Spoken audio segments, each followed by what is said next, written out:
Good evening, everyone, and welcome to the Martha Wolf Show. The thumbnail is something else. I'm as surprised as the thumbnail as anyone else. That is hilarious. We're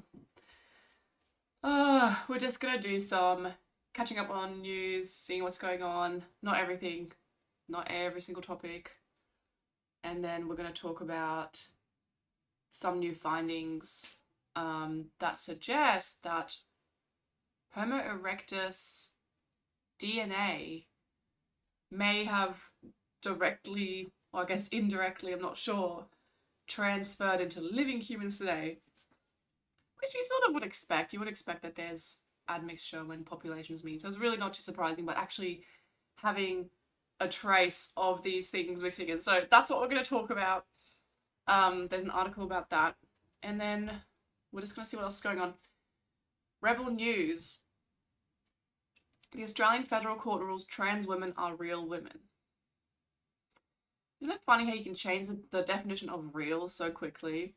So there was this whole thing I have not commented on it before because honestly, there's not much left to say. If you can just follow the news, you don't need to come to me to tell you something is happening. So I'm going to try to do, all I'm here to do is add extra comments. Like, I'm not here to be like, oh, do you know what's on the front line of any news outlet that you can look up? If I cannot add something, I often will not comment. So it says devastating loss for biological Australian women so is biological the new word for real? I mean, really, it doesn't really matter. We all understand, it's just sort of changing terminology and stuff. I guess, see, that stuff is just like, well, I want this word and I want that word. Oh, I'm a real woman. Or you're a biological woman. It's like, okay, we all know, I'm not going to sit here and I feel it's disrespectful to my audience. It's disrespectful. I don't want someone who's over 110 IQ to come to my show and be like, oh gosh, boring. I've heard this before. I can read this anyway. It's always the same stuff regurgitated. And even in this article, which I'll show you here, it's still the same stuff. It's like, there's something missing. There's something, when I read it, I feel flat. I feel lied to by both sides. I feel like we need something else to be said here, Anyway, as federal court dismisses appeal of Giggle versus Tickle, which is ridiculous. It almost feels like mockery. This feels like humiliation propaganda. This name, it's so over the top humorous. It's so funny. It's creepy. There's something just creepy. But I think to myself, I don't know if has that been instigated. Is it genuinely? Obviously, Giggle is the app. There was a lady who had an app that's just for women. I actually don't even know. I've never been on this app. And then Tickle. This is just bizarre. Who has a last name Tickle? It's just weird. It's creepy. Awards damages and rules in favour of trans women wanting to access women-only spaces. And then I thought to myself, I was thinking, all this women not being allowed to have biological women's only spaces. So we're not allowed to have biological women's only spaces. Then I thought to myself, well, should women start aggressively and literally for no other reason than just to instigate trouble, enter male spaces? And then I thought, well, that's probably already happened. It's men, I don't know if a lot of men, and I don't know if this is left or right wing thing. I don't really think it's a left or right wing thing. I think a lot of men don't feel sympathy and don't particularly feel defensive of women because they don't feel like they have spaces. But if they had spaces, I don't know if they would feel sympathy or feel defensive of women's spaces anyway. So I'm just sort of really unsure. It's easy to think, can we go back to something? Oh, can we go back to some older model? But I can't think of something that would be suitable. I don't know history in enough detail. What was a woman's space? It was basically the home for the most part, right? The men were out.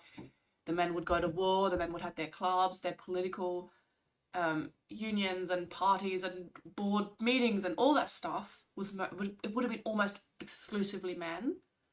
And then women had their own societies but a lot of the time they would have been in the home childbearing. So, and doing chores and doing farm work.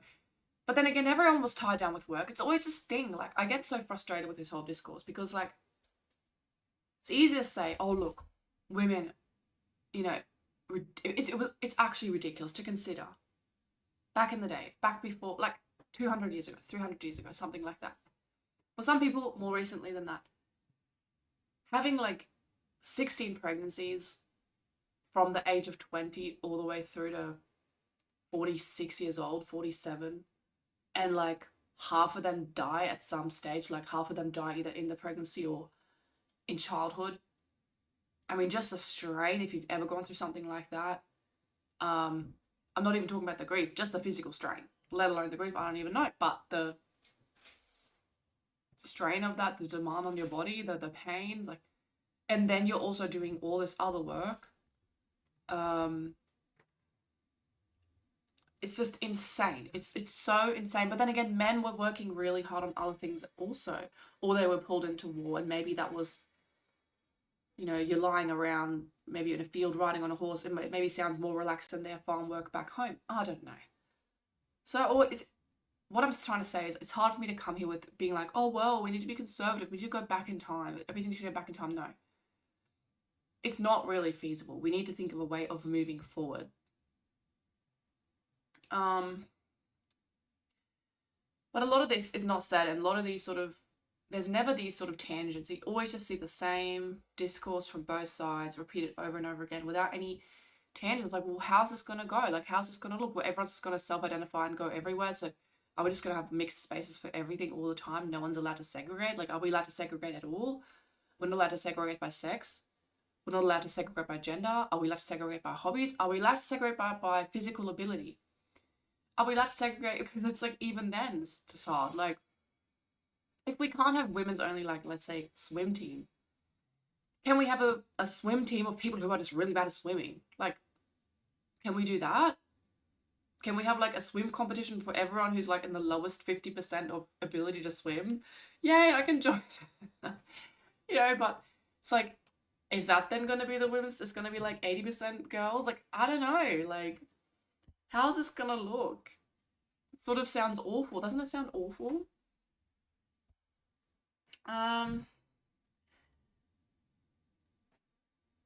So there's damages to be paid. Pauline Hanson says, I'm disgusted at the decision that's been handed down by the federal court in the Tickle vs. Giggle case. It flies in the face of biological reality. It strips rights from women.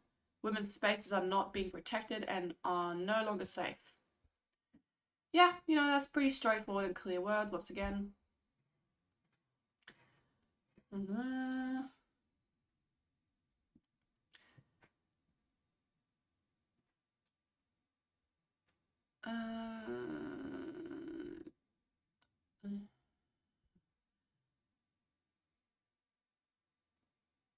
Anyway, oh yeah, there's one thing I was going to read. So Sal Grover, so she's the lady on the other, so she's the lady who, it was her app, and this affects her, obviously. And she says, I'm absolutely devastated. Men who claim to be women have more rights than actual women in Australia. Yeah, sort of, I guess. It's women who are being discriminated against, not the men who claim to be us. But in a sense, nothing has changed. We'll wake up tomorrow and men will still not be women. So, it's pretty based. It's pretty based. But I guess for me, like, it sort of raises the larger issue of, are people allowed to self-segregate? Are people allowed to associate freely, actually? And it feels like, no, you can't. Like, no, you can't. And that's just like a fundamental, like, you should be able to say, I'm going to form a group of people, like, I'm going to form a social club, and we're going to have chat groups online, and we're going to do whatever activities together, and I'm going to discriminate on whatever I think, and I don't have to even disclose it. I shouldn't have to disclose that. I should be able to form a social group that has chat groups, that has an app, I don't know, that has whatever infrastructure. We could carpool, we could go places together, we could do hiking, we could do a sport, I don't know. I should be able to, as long as they are consenting, obviously, I should be able to go and handpick each single person there without disclosing what my criteria are for that. And maybe that's an idea of a way forward for this. Probably not, but it's my only other idea would be to say, does do we have to go back to having everything be like an Italian gang or something? Like, it's kind of like you're part of it, but you're not like openly part of it. You wouldn't tell anyone you're part of it, but like everyone kind of know. Like they who know, like if you know, you know, sort of thing. Like, oh, and then it's like, oh, you do favors, and then oh, and then maybe I'll tell you about this other thing, and then all this sneaky stuff where it's like the organization's not really supposed to officially exist. Like, is it just going to become like that? Like, does everyone have to become like that just to like run just like a sports club or something? But you have to become, I think that's what it's going to be. Like, we have to be like mafia level, and we have to completely change our thinking and just be like sneaking around.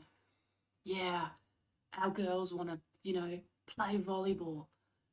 Have you heard? And like, if you say the wrong thing to the wrong person, like bad things are gonna happen. And like, imagine like the mafia style, but it's like just suburban moms trying to get their girls to do sports and stuff. Ah, that would be hilarious. I think we need this. Like, maybe we need this. Maybe this pressure is kind of weirdly good on us because we're so public minded. Like, the Anglo mind is so like, everything's run by the government and that's okay. Like, oh, you want me to wear this uniform to your event? I'm going to wear this uniform. Like, everyone's so obliging and obedient and everything's the public space. Like, there's nothing, like, there's no exploitation of anything. There's no, like, I'm going to take these resources and use them for, like, my people versus your people and all that kind of stuff. Like, it's this complete lack of ethnocentrism, which, of course, is what makes Anglo society so great, but it's also it's going to crash us completely, right? Interesting gap here. Teen girls are increasingly saying that being a woman will hinder their work opportunities, says Grant Bailey. And there's a study that's done on teenage girls over time. Let's see what they think. Starts in 1976 all the way to 2024. And the blue line is being a man is an obstacle. Oh, the blue line is boys thinking being a man is going to be an obstacle to getting work. And then the orange line is girls saying being a woman is going to be an obstacle. So it's pretty high, 30% all the time, hovering around 30%. It's gone up to 41% more recently. I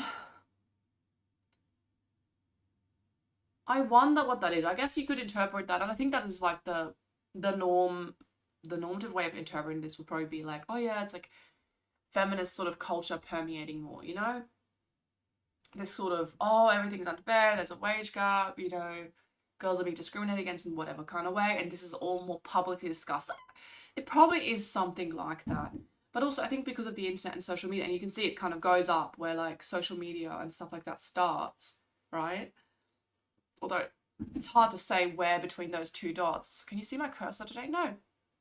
No cursor today. Some days there is, some days there isn't. It's hard to say exactly where that goes up, but I do think that probably has to do with it. But maybe they're more correct, like quite honestly. I mean, this is what kind of question is that? Like, an obstacle to getting work? Like, is being a woman an obstacle to working? Like, 100%, because you're doing a lot more domestic work, you're doing a lot more work, like you're much more likely to look after your siblings, look after your parents, and look after your own children, and obviously you're much more likely to have a pregnancy, be breastfeeding, or have any kind of impairment or problem that comes from that as well. So of course being a woman is an obstacle. Like, why is this not at 100%? Why is this graph not at 90%? Unless you are like quite switched on, quite butch, quite physically strong, and you don't plan on having any children, in which case you might be the optimal person for work. And obviously lots of girls do really well at work in certain jobs, but I mean, it's an obstacle to getting work that's physical. It's an obstacle to getting work that requires like upper body strength. An obstacle, being a woman as in, is an obstacle to getting work where there's like all men in a workplace. They're not going to want to hire you. It's an obstacle to, yeah, I think it's difficult to break into male circles, like even if you study like engineering or something like that. I'm not saying if you're already an engineer, it's going to be hard to be hired, obviously because of DEI, but just getting through that environment where there's males all the time and not wanting a bar of you because you're not a valuable friend to them because you're female, right? Like, they don't want you as a friend. They have nothing, they look at you and think, I have nothing to gain from you as a person. So they're not going to try to make friends with you. Yeah, so yeah, I 100% think they're more correct. I mean, really, I think they're getting more correct. The only exception being the DI. That's what makes it easier to get into certain jobs, obviously. Ta-da. See what else we got. But what do people want? Do people want girls to more and more think that they have it good? Oh, we have it so good. Oh, our life is so like be real as well, you know? Be a little bit real.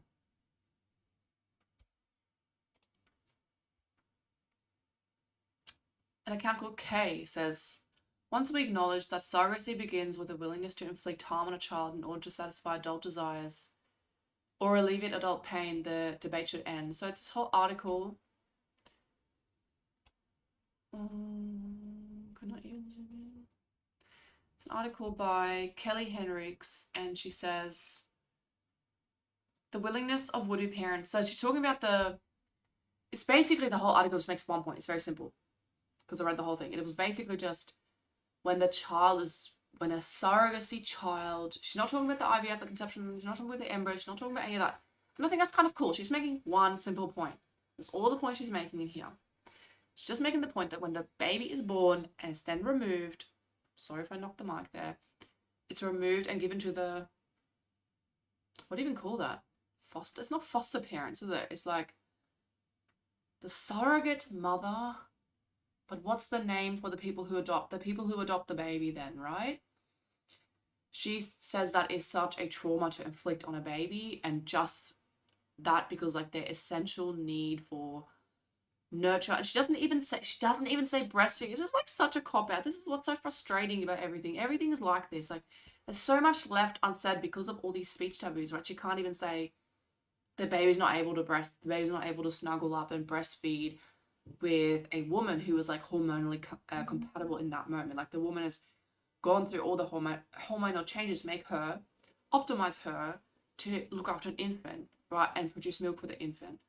That's what I would say. But this is sort of talking around that, like it's kind of implied, but not really said. Like there's nothing mentioned about breastfeeding, which is ridiculous because that's like you're meeting the need for safety, warmth, like body temperature regulation, nervous system regulation, and nutrition with one thing: snuggling up and breastfeeding. That's basically all newborn babies need, except for being cleaned. Like their nappies need to be clean and they need to be occasionally like bathed and things like that. That's really all a little baby needs.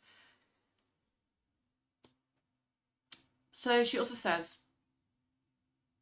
each time such surrogacy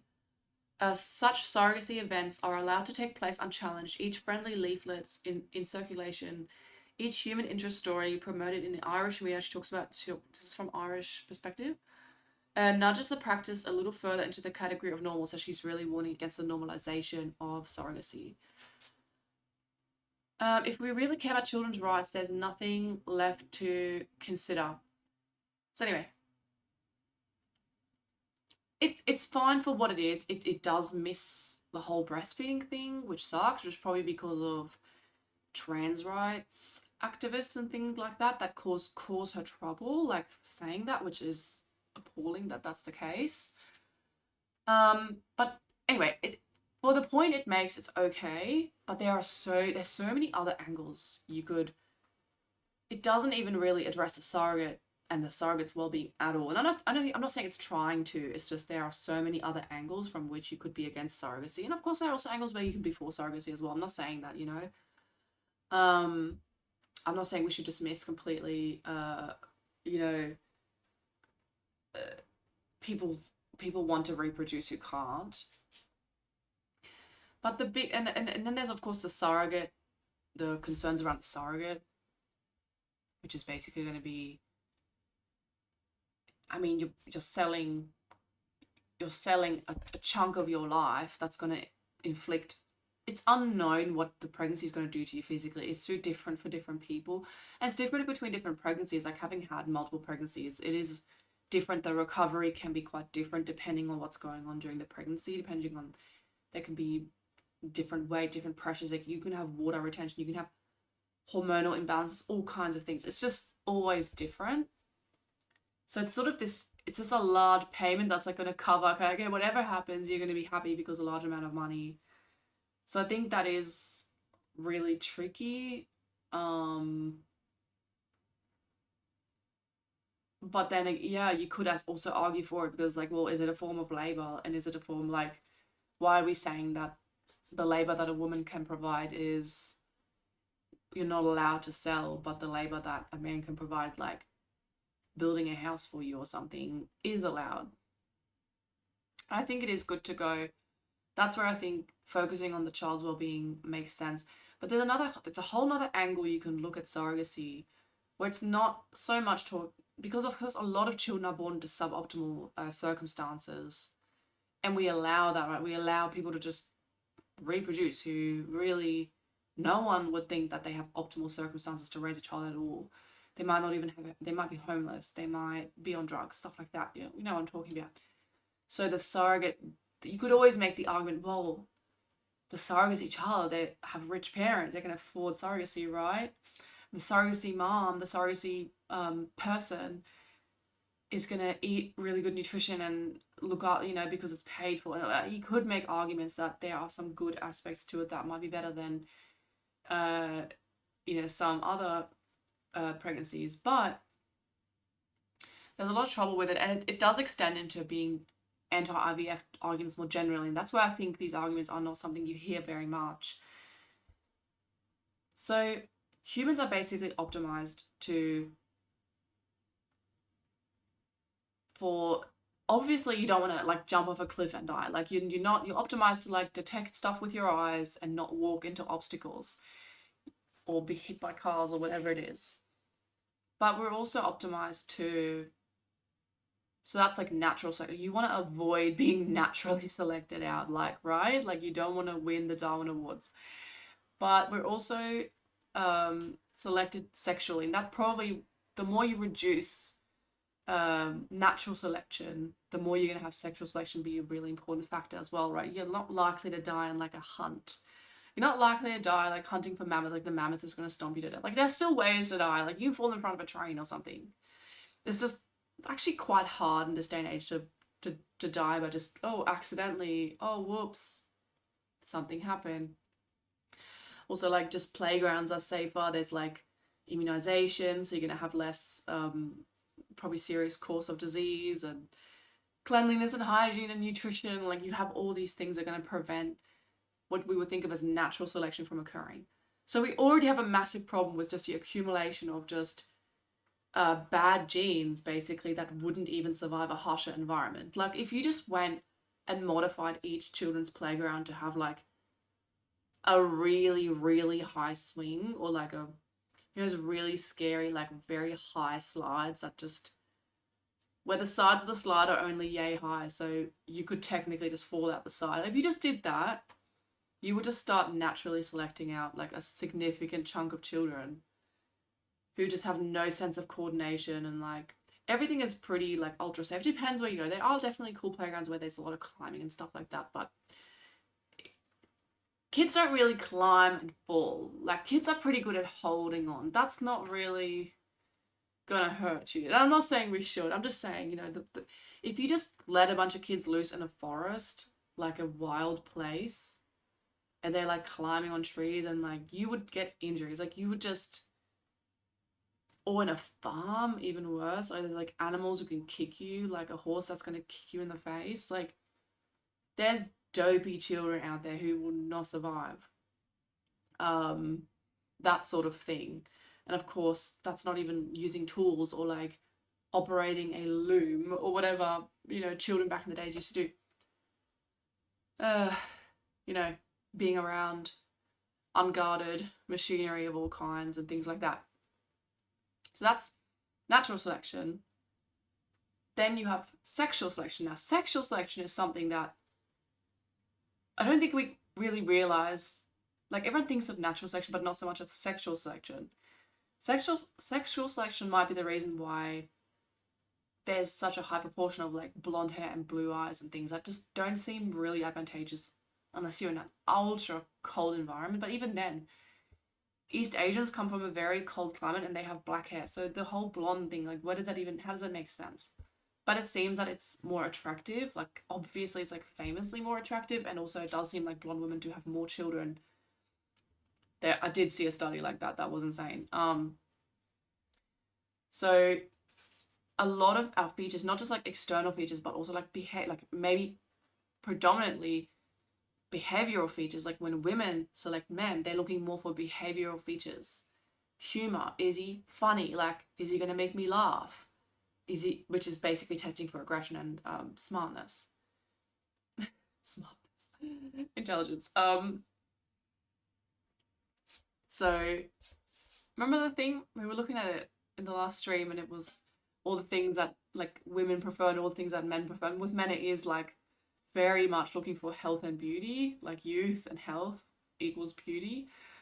So when you take, what I'm trying to say is, surrogacy creates an environment where you're diluting the forces of sexual selection, which is basically all we have left because natural selection is like not as, doesn't work as well now, right? Nature is kind of pushing one way, and then with surrogacy and IVF, that's the thing. It's like there's no real difference here. Like, and IVF as well, we're pushing the other way. It's like, oh, you cannot impregnate a woman. Like your sperm is not functional. Oh, that's okay. We're gonna like force it to work. Now you have a child who, I'm not saying necessarily like, but may very well have the same defect as you, and it's the same with you name it, whatever it is. Oh, you decided to, like, you cared more about holidays and status signals and nice cars and travel and career and all that stuff, and then you're like 42 and now you want to have a child. Oh, that's okay, we'll force it to happen. We'll force the sperm into the egg cell, and then we'll force the embryo like into another woman's womb, when nature, it would never have happened without the technology, obviously, right? That's why they're doing it. That's why they're doing IVF. The IVF's the same thing though. They're doing it in their own womb. With the surrogacy, they're doing the IVF in another person's womb. And so they're like forcing this baby. What characteristics is the baby going to have? It's going to have the same characteristics as the parents. And even if one of the parents was a certain way, it's got a 50% chance of being that way, right? Or more, depends. So that baby is probably also going to prefer status and travel and holidays and status signals. So we're not allowing for something that basically stops reproduction, behavior that ends up in the person not being able to reproduce, like walking in front of a train because you're an idiot. Like, that should eradicate you from the gene pool. Then we put barriers everywhere so people can't even eradicate themselves. Now we're not even letting people eradicate themselves by caring more about status and holidays and career, right? And I don't personally have anything against people who walk in front of trains or people who really, really care about their career and really work hard at something. I personally don't have an issue with anyone. It's not I feel that way about it. I don't like everyone who starts having babies in their 20s. Some of those people are insufferable. It's not me personally saying it. I'm saying we are selecting the population, like the natural selection pressures are going in a certain way, and we are pushing more against it. And you're just going to create another generation of people who have the same behavioral issues that are going to lead them to not be functional and need interventions. The person who would have walked in front of a train and we stopped him with barriers is now going to have a child who's dopey also and would also walk in front of a train. Now you have to have more barriers. Now you have to put more barriers in front of everything, because these people are spreading in society, and the people who want to have a career until they're 45 and then think about children are going to be spreading in society because of IVF and because of surrogacy. And of course that also extends to homosexuals or whatever relationship people are in where they're not reproductive together. You're staying in a relationship where you cannot get pregnant and have a child. Most people, when that happens, they leave and they find a different relationship. That's actually the truth.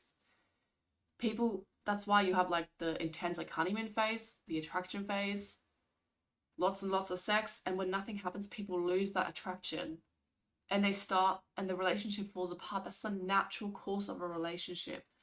Now, once you have children, it bonds you together and it gives you something to talk about and be excited about, and you build a nest together, and you build a house together, and that's a different phase of the relationship altogether that people who don't have children don't even experience at all.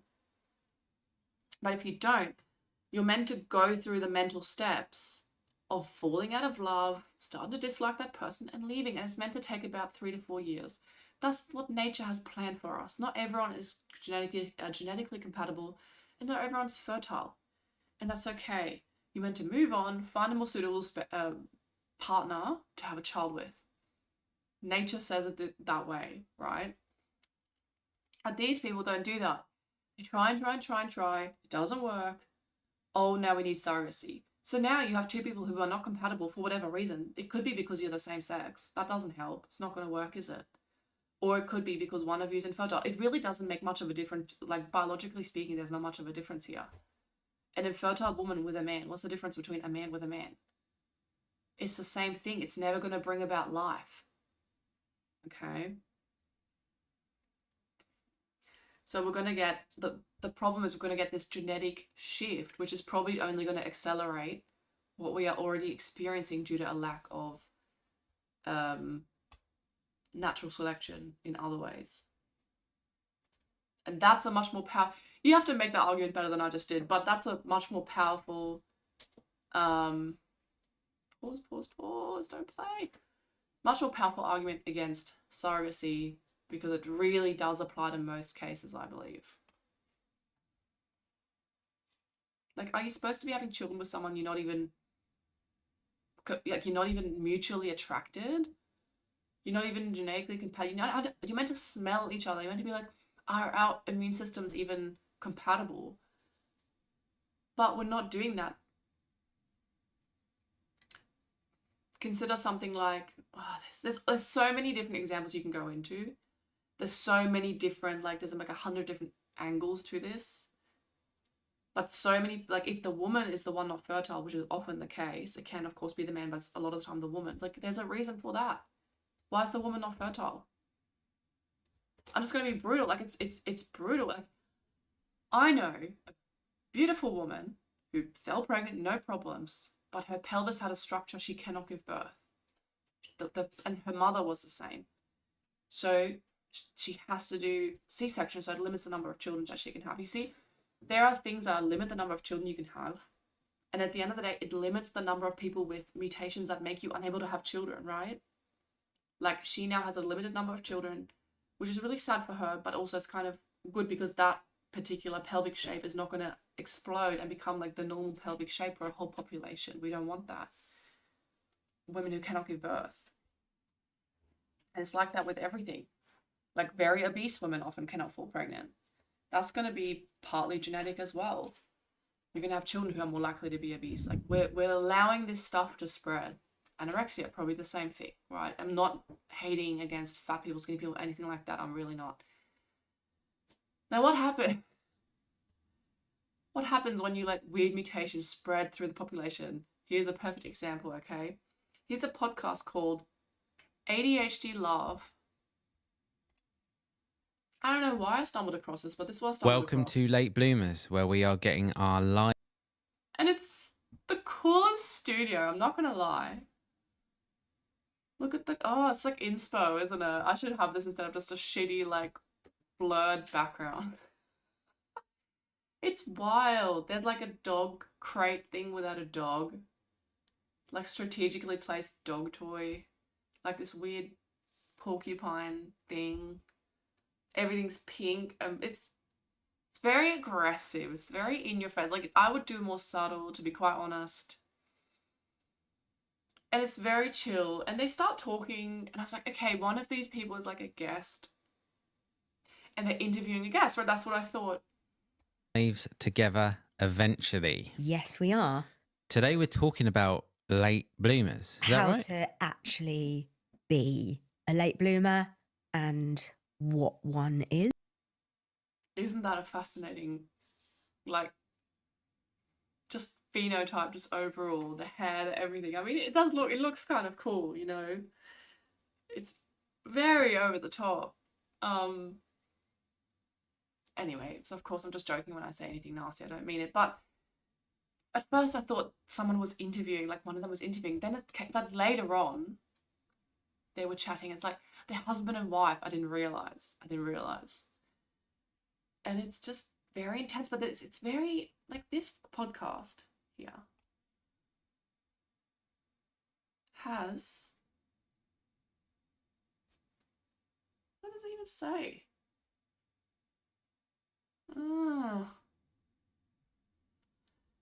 It has a fair amount of engagement and has a lot of likes and all that sort of thing. I think, what is this so popular? I just wanted to listen to something completely different in response to what's her name? Did I put her post? Let me see if I saved her post. There was this girl who was posting. I don't think I actually saved her post, but if she was talking about engage with a really different corner of the internet, like go into the internet and find something really different, something out there, and engage with it. So we don't go into like echo chambers and we all kind of connect. And I think that's a really cool idea. So I was trying to do that a little bit. I was like, okay, I'll click on something completely different. And I came across this. It was utterly boring. It was like very boring. It's just, this girl obviously has she's smart and she's got an out there personality, which is great. But she's not actually saying much about anything. Like they're talking about each other's life experiences, and like they're a married couple just talking like, I don't know, like people watch this. This is so nuts to me. Maybe this is what I need to do. Just like talk to my husband and be like, oh, so yeah, remember when you like went to high school and then you like walked down the street and bought a coffee? Yeah, that was really interesting. Can you imagine? This is nuts. But that's just, there's such different people out there. They're really interested in really different things. And I think for a lot of people, that having a more slow, like intellectual pace, or maybe complete lack of sort of intellectual engagement, just having very basic, relatable ideas laid out is really beneficial. Now also, they're called ADHD love, and they're talking about late bloomers, and sort of they're talking about ADHD people maturing later. Although I'm not really sure if they mature ever at all, and even there's some comments even saying that. But the topic itself is cool and interesting. It's just the way they've gone about it probably is not my preference, really. And I just was thinking, gosh, because I was just doing dishes while listening to this, so I didn't even hear all of it. But I thought, there's so many things out there, and I might go a little bit more into the corners of the internet and dig up more random things. So I find it interesting. There's so many things out there that are for a very niche audience. Like you can be ADHD and not be into this stuff. Like, this is very, very niche. Like, oh, we're ADHD. Like, we're gonna put like colors everywhere and like color our hair. Like, almost lean into, like, almost be stereotypical about it. Like, that's crazy. Like, that's like me saying, oh, we're gonna do like an autism podcast and have like Rubik's Cube and like lined up trains in the background of our studio. Like, it's almost kind of offensive. And then they just talk in this really gentle way, and I think, gosh, how much of this is just people going more and more into their niche? Like, you can find almost any niche on the internet and be like, oh, well, I feel at home here. Like, oh, now I'm feeling reaffirmed.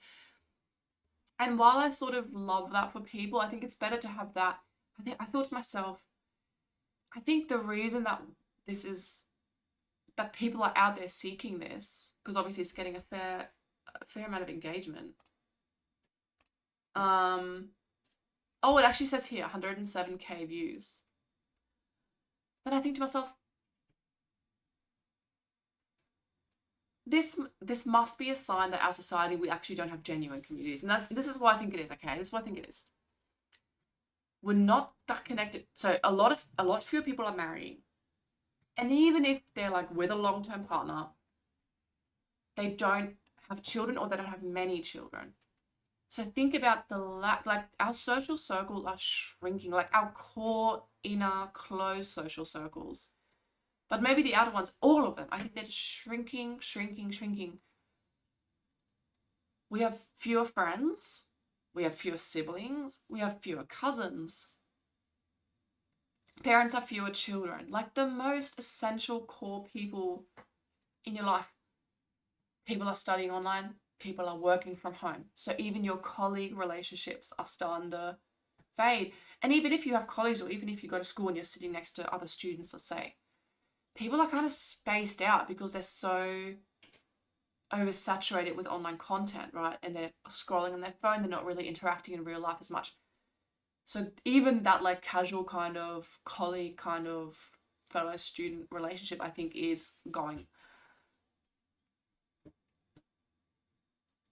And also neighborhoods, like even physical proximity. People live in suburbs and then they drive to the station and they commute to work and you don't really know your neighbors. And some people do, obviously, but it's not like you can, you have to text or call ahead before you do anything. You can't just ride your horse past someone and be like, oh, my horse needs water, can I have some? Like, there's no genuine need to interact. Like, there's no like, oh, I just casually walk past your house because I walk here every day. This is my walk. I walk to work. I walk to school. Like, people don't even really walk that far anymore. I think we're not active as much in our neighborhoods.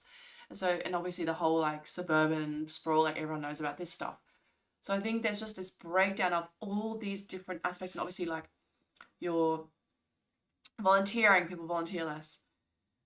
What else do people meet up in? Like in Australia, it's like life-saving clubs, or like these RSL, all these clubs. The old people will, the really old people, but that's not what this sort of world, this is more the younger people, right? This is people below like 60, let's say. And I think people go online, they find their niche, and they find that, oh my gosh, this person's so much like me. I relate to this person more than anyone in my real life. And then this content kind of farms that and reaffirms and never says anything critical, anything negative.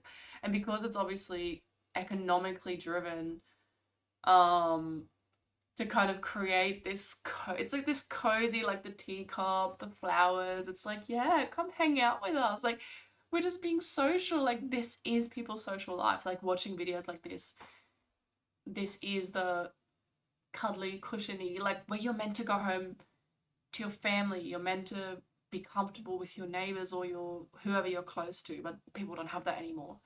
And it's all online, and it's catering to that need.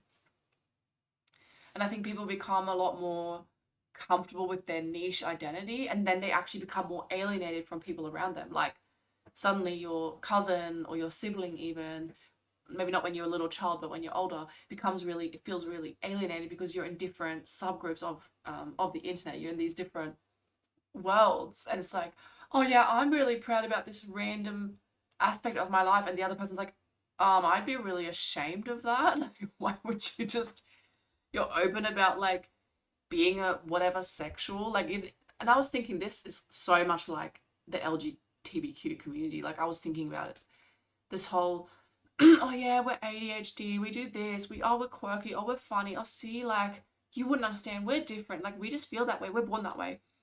It is very much the same.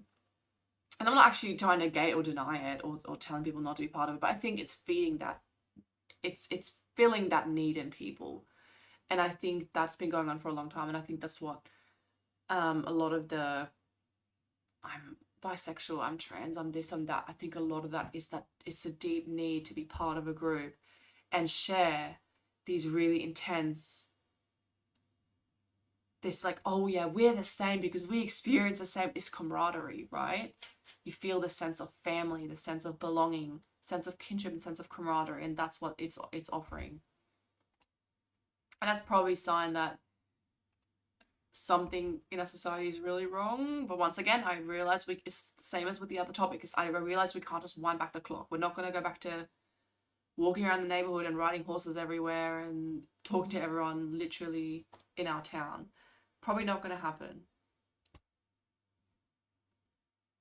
Now, a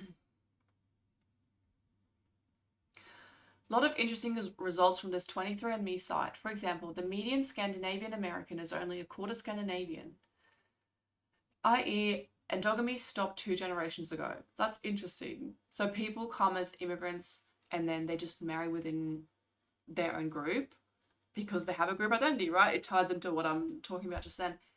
And then eventually their group identity kind of becomes diluted, maybe the language is gone, and then they start mixing. The median American Jew is slightly more than half Jewish, i.e. endogamy stopped 1 generation ago, obviously endogamy being like marrying within your own group. Ancestry breakdown, composition, okay. British and Irish, 37%. But does that mean 37% of the population? Or does that mean that that's the average like share of a person that is British and Irish? Mm. Mm. Oh, it's like of a particular person. So I'll show you. I'll show you. You guys let me know what you think.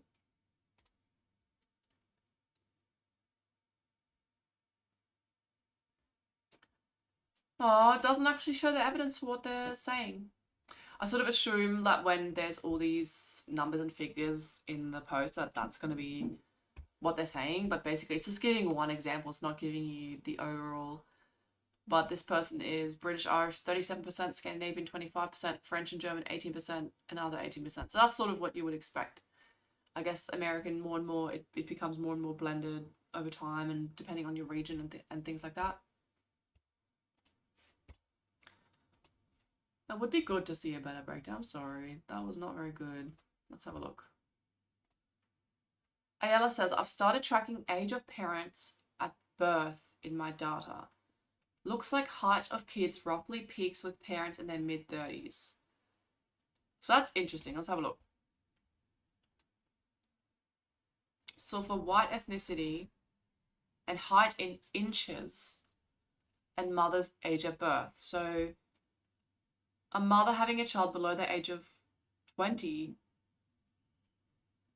is going to be 67 inches. Height in inches is, I'm really not a fan of height in inches. It's going to be really hard for me to like imagine. But anyway, the point being, that is like the shortest people are born to younger moms. Now you might think, oh, I'd better not have a child like really young. I'd better wait a little bit longer. But that's probably not what's causing it. Although it could be like below 20, maybe you're just not like reproductively, you don't have like your full reproductive powers or something like that. Maybe you're not the most fertile. Maybe your uterine lining is not as strong, something like that. It could be something like that. And then the drop off right at the end could be something like that as well, that there's just less sort of gestational nutrition or something like that. But most of this variation is probably explained by more of a like social class and when people are different sort of people have children. So height is linked to intelligence, and you could just read this graph as it could just be that women who are more intelligent are going to get more educated, so they're going to delay childbearing. So they're going to have children a little bit later, and those children are going to be taller. So it's different women doing different sort of behavior. That's what it could be, right? It could be that the same woman would have a child between 26 and 35 and the child would be slightly taller than the younger ones, but I have reason to doubt that. I've never seen evidence for that unless you're going like teenage girls will have worse pregnancy outcomes because they just don't have the physical resources to support the pregnancy. I'm talking like especially if they're skinny, right? Remember that study? And it was like, I looked at this in the previous stream. If you have significant thigh and bum fat, as a girl, it negates the negative effects of having teenage pregnancy. So those teenage pregnancies, the outcomes are fine. But if in a smaller, skinnier girl, she has not acquired enough nutrition in her body, I guess, enough resources of fat and maybe DHA and whatever it is to develop a proper pregnancy. Now, Liana says, it's crazy how one random person can negatively impact so many other people's lives. So this is as crazy as one good thing to remember all the time is how easy it is to stuff up like what we think of just normal society and normal functioning of society. Like it actually depends. Our society actually depends on everyone being pretty good and pretty switched on all the time and obedient to the law and things like that. So here's a woman. She's not even doing anything. She's just standing near the train door and her bags are in the train door. And this guy's like trying to get her out. Move to the door. Move to the door. We gotta go.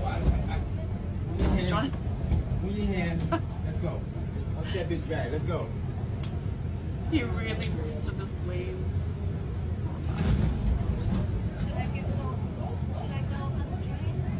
She doesn't seem like she has malintent. She just seems completely out of it. Oh my goodness, she just keeps standing right in the door. Hey, you need to clear the door. Clear the door. Either step into the train or... Yeah, so that train's probably like going to be 10 minutes delayed and then everything. And it's that sort of thing if you just imagine like everything in society, but then imagine this woman like in that scenario, or someone who's incompetent, drunk on drugs, not functioning, not obeying, for whatever reason. And then suddenly you get like societal breakdown. Like it's just, how can you overcome the constant obstacle of like disobedient, criminal, drugged up idiots, basically? It can't be done. Or you have to have such a hellhole, authoritarian, just insane police state. Then you have to spend so many resources on having people like patrolling everywhere and like shoving people out of the way and like being like, put your hands on your head or whatever they should yell, like constant, just insane amount of resources into like a police state, basically, to just control constant misbehavior. Not really viable. Now, this was the other main topic of today. A 400-year-old tooth. Sorry, I'm so out of it. I literally just came back. I took my older children for a walk just before the show and just came back. And they were like picking up, trying to take toys to the walk. I was like, we're not taking toys to the walk. Doesn't make sense. And then they were stopping and picking random flowers and random sticks, and one got like an ant on the foot. And I don't know if it wasn't a bite or a bug or an ant. I don't know. I don't really care as long as everything's okay. It's just constant. And then I sit down and I'm trying to like focus and be zoned in. A little bit hard today. I'm struggling a bit today. 400,000. No, that's better. 400,000-year-old tooth found in China links Homo erectus with denisovans and modern humans. That is so cool. And here's I love these reconstructions. Like, I just never know how accurate these things are. It's a Homo erectus reconstruction. I mean, the skull is, I guess, quite different to like my skull, right? I mean, the brow ridge is intense. I mean, there are people like that. The brow ridge is intense. And obviously the biggest difference.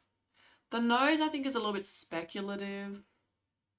I mean, I don't know how we would really know exactly the shape of the nose because that doesn't get preserved. Maybe they have some reason to think it was quite flared. I don't know. But if they lived in Eurasia for ages and it's cold, who knows? They could have had a much smaller nose. Like, I just don't know. Probably depends on if they're found in the hotter climates or in the colder climates. That's what I would base. If I was doing the reconstruction, that's what I would base it on. Like, if they were in South Asia, I would have gone wider nose. But if they're found in China, I don't know, really. And then obviously the sloping forehead is like the most striking feature. Like, it's just a much smaller brain. Like, obviously, it's a much smaller brain. Yeah. So IVPP researchers developed minimally invasive proteomic techniques that allow molecular information to be extracted from 400,000-year-old teeth without damaging the fossils. Now, I don't understand how that's done, but they have a way now of, they had these fossils, they were untouchable basically. They were like, nah, we're not touching these fossils. These are absolutely ultra valuable and ultra ancient. And they found a way of extracting DNA from them anyway. But I wonder how, like, see, this is once again, they only sort of mention like the positive aspects. I guess that's the goal of the person writing the article, but I would love to know more.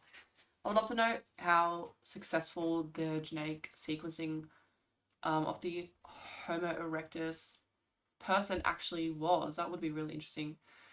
So they had Homo erectus fossils from 3 Chinese sites, including a new microdestructive, it's like called acid etching. Doesn't sound good, does it? But apparently that works. The analyses revealed 2 mutations in enamel proteins that point to a genetic connection between the East Asian Homo erectus populations. The denisovans, an archaic group related to Neanderthals, although they're like very different still. I mean, related to, it's like, yeah. I think they were more different. Like denisovans and Neanderthals were more different than like any living human population is different now. Like, or something, I've read something like that, were like very, very different still. And certain populations of present-day modern humans in Southeast Asia and Oceania. Homo erectus represents the first species of the genus Homo to leave Africa that we know of, right? Like, how cool is that? Who knows?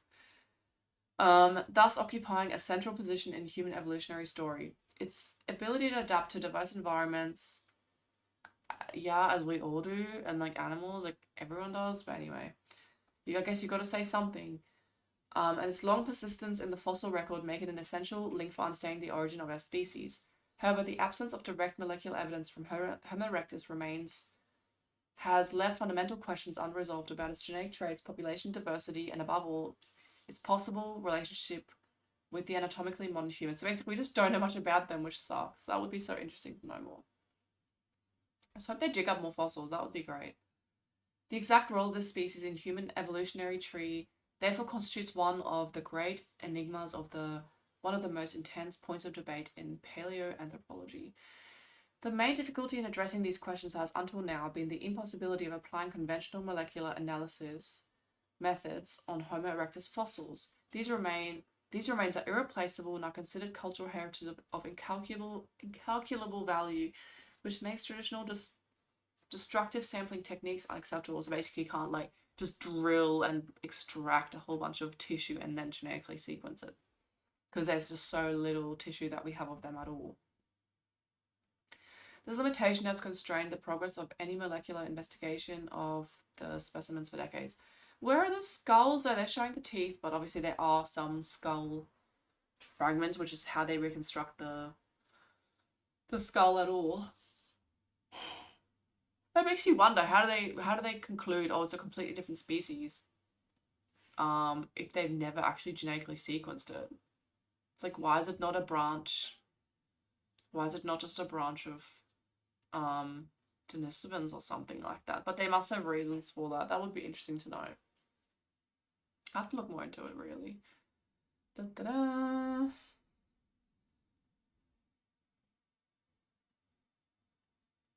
The commentary highlights that this enamel protein extracted from these 6 Homo erectus teeth, so there's 6 different teeth, maybe that's 6 different individuals, I don't know, found in China, provide new insights into how ancient genetic material was ultimately introduced into modern human populations.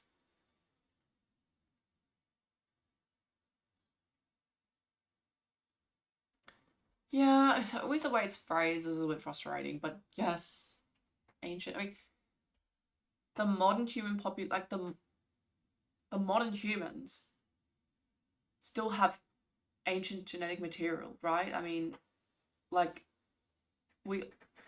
us and the Homo erectus come from the same source population back at some point, like a long time ago. So it's like, they would have had ancient genetics, we would have had ancient genetics, like back then, you know. I guess it just, if you die out, yeah, your genetics stop evolving at that point.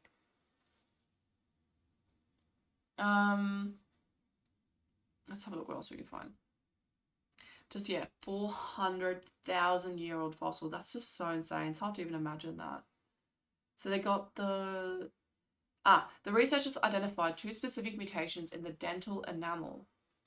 The first, called AMBN A253G, had not been previously described and has been established as a possible molecular marker associated with these Homo erectus populations. This finding constitutes the first evidence that Homo erectus specimens from the 3 sites belong to the same evolutionary population. Well, how is it the first evidence? You're already calling them all Homo erectus and you're already classifying them as the same population. So is this just confirming what you already thought? But why did you already think that? You know, it's a bit frustrating. Like, it would be interesting to know what makes you find some fossils and classify them as a certain population. Like, how does the conclusion get made? Now you're like, oh, this is so new. Well, it's obviously not new because you already, like, you brought the specimens to be tested, already assuming that they're Homo erectus. So there must be some reason to believe that, right? So there's another mutation with another letters and numbers name, displayed a remarkable peculiarity. Until this study, it was considered that this variant was specific to the denisovans, an archaic human lineage known mainly from remains found in the Denisova cave, which has shown evidence of hybridization with modern humans. So now, to me, like, in my mind, it opens up the question, well, they're not denisovans now. Like, how do we know if they're showing a specific mutation that is not found in humans but is found in denisovans, and now we're finding it in so-called Homo erectus remains? Well, could we for some reason believe that they're the same population, or that they're very close? I mean, obviously not the same. Like, I mean, I'm not the same population as a Finnish person, but like, we're clearly coming from the same root, right? Like, not that long ago. That's what I mean by that.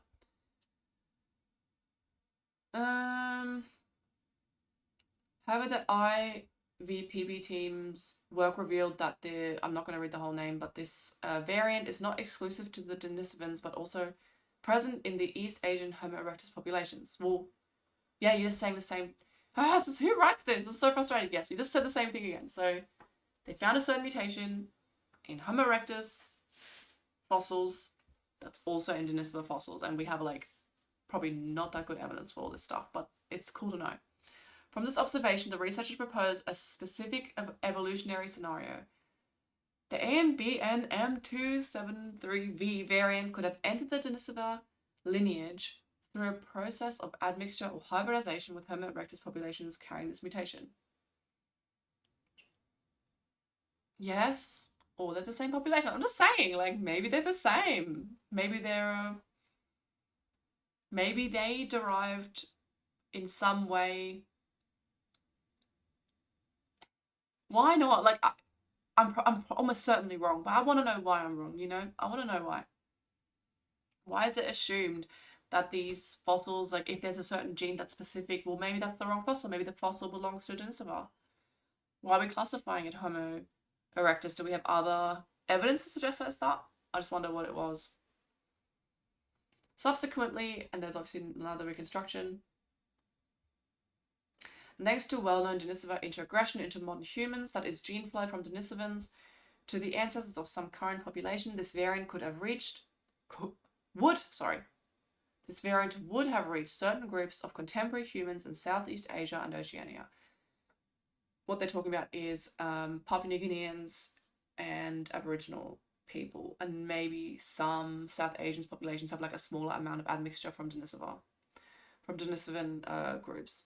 This mechanism provides the first clues about possible connection between East Asian Homo erectus, such as Sokudian, and the Denisovans, as well as the potential deep genetic links that connect these archaic hominins with some modern humans. Yeah, you know.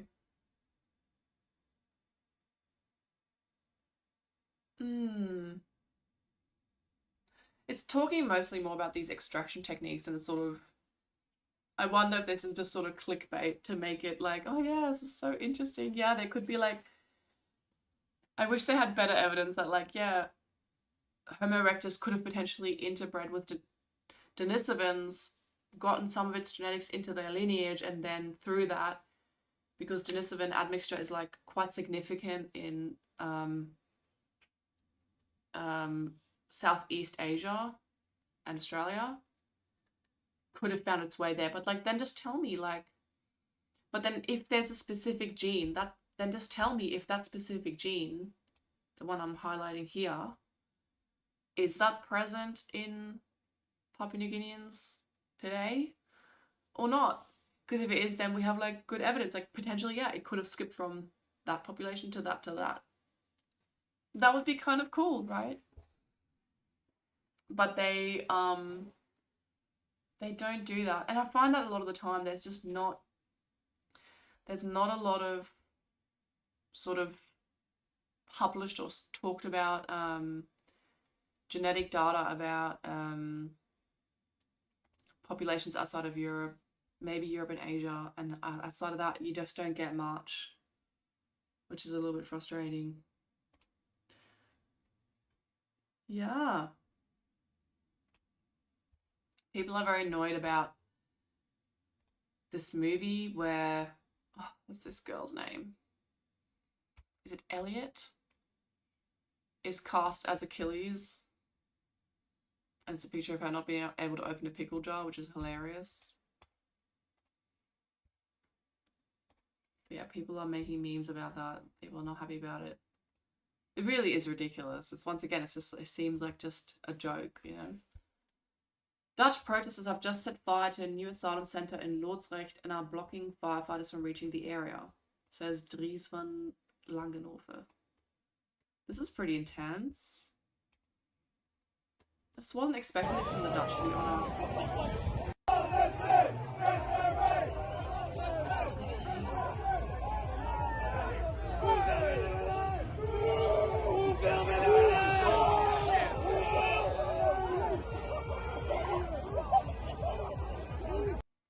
They're pretty feisty, aren't they? I wasn't expecting that. I never knew the Dutch to have a fight in them and be so feisty. It's good for them, you know?